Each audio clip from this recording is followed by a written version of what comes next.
सभी भक्तों को फाल्गुन मास की विजया एकादशी की अनेक अनेक शुभकामनाएं।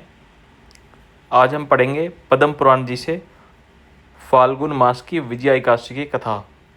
युधिष्ठिर ने पूछा, वासुदेव, फाल्गुन के कृष्ण पक्ष में किस नाम की एकादशी होती है, कृपा करके बताइए। भगवान श्री कृष्ण बोल रहे हैं, कोई साधारण पुरुष नहीं बोल रहा, भगवान श्री कृष्ण बोल रहे हैं। युधिष्ठिर, एक बार नारद जी ने कमल के आसन पर विराजमान होने वाले ब्रह्मा जी से प्रश्न किया, सुरश्रेष्ठ, फाल्गुन के कृष्ण पक्ष में जो विजया नामक एकादशी होती है, कृपा करके उसके पुण्य का वर्णन बताइए। ब्रह्मा जी ने कहा, नारद सुनो, मैं एक उत्तम कथा सुनाता हूँ जो पापों का अपहरण करने वाली। यह व्रत बहुत ही प्राचीन, पवित्र और पापनाशक है। यह विजया नाम की एकादशी राजाओं को विजय प्रदान करती है, इसमें तनिक भी संदेह नहीं है। पूर्व काल की बात है, भगवान श्री रामचंद्र जी के 14 वर्षों के वन में चले जाने के बाद वहाँ पंचवटी में सीता तथा लक्ष्मण के साथ रहने लगे।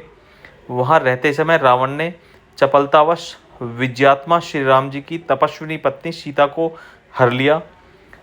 उस दुख में श्री राम व्याकुल हो उठे। उस समय सीता की खोज करते हुए वे वन में घूमने लगे। कुछ दूर जाने पर तथा आगे बढ़ने पर जंगलों में ढूंढने पर उन्हें जटायु मिले। उनकी आयु समाप्त हो चुकी थी। इसके बाद भी उन्होंने वन के भीतर कम्बंध नामक राक्षस का वध किया। फिर सुग्रीव के साथ उनकी मित्रता हुई। तत्पश्चात श्री राम के लिए वानरों की सेना एकत्रित हुई। हनुमान जी ने लंका के उद्यान में जाकर सीता जी के दर्शन किए तथा उन्होंने श्री राम की चिन्ह स्वरूप मुद्रिका प्रदान की। यह उन्होंने महान पुरुषार्थ का काम किया। वहाँ से लौटकर वे श्री रामचंद्र जी से मिले और लंका का सारा समाचार उनसे निवेदन करके कहा। हनुमान जी की बात सुनकर श्री राम ने सुग्रीव की अनुमति ले लंका को प्रस्थान करने का विचार किया और समुद्र के किनारे पहुंचकर उन्होंने लक्ष्मण से कहा, सुमित्रा नंदन, किस पुण्य से इस समुद्र को पार किया जा सकता है? यह अत्यंत अगाध और भयंकर जल जंतुओं से भरा हुआ है।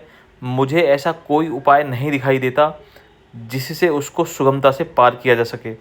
लक्ष्मण बोले, महाराज, आप ही आदिदेव और पुराण पुरुषोत्तम हैं, आपसे क्या छिपा है? यहाँ द्वीप के भीतर बकदालभ्य नामक मुनि रहते हैं, जहाँ यहाँ से आधे योजन की दूरी पर उनका आश्रम है। रघुनंदन, उन प्राचीन मुनीश्वर के पास जाकर जहाँ उन्हीं से इसका उपाय पूछा जाए।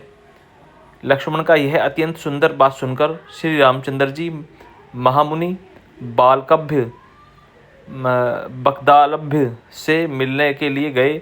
वहाँ पहुंचकर उन्होंने मस्तक झुकाकर मुनि को प्रणाम किया। मुनि उनको देखकर देखते ही पहचान गए कि पुराण पुरुषोत्तम श्री राम हैं, जो किसी कारणवश मानव शरीर में अवतीर्ण हुए हैं।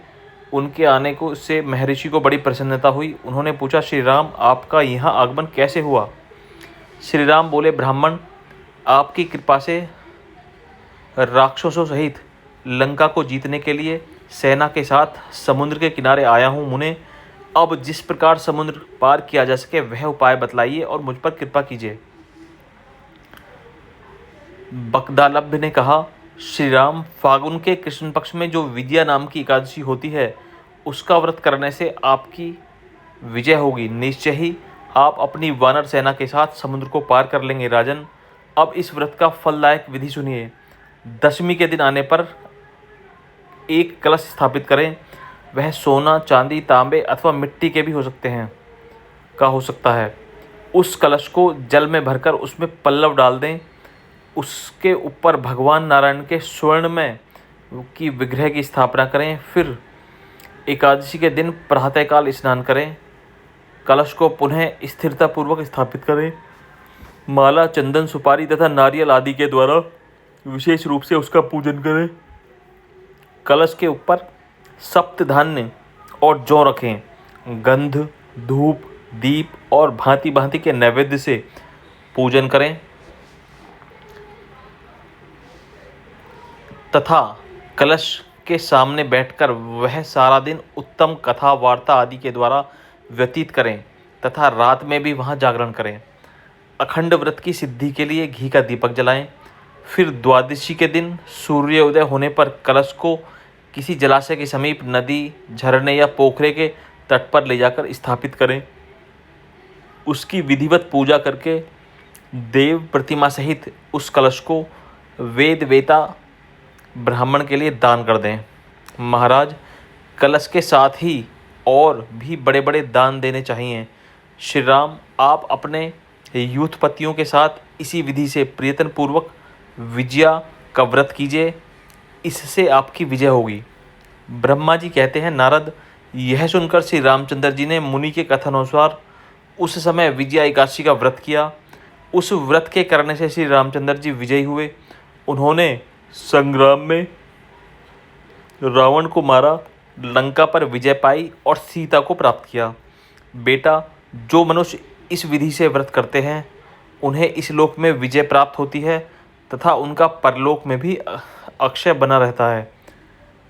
भगवान श्री कृष्ण कहते हैं, युधिष्ठिर, इस कारण विजय का व्रत करना चाहिए।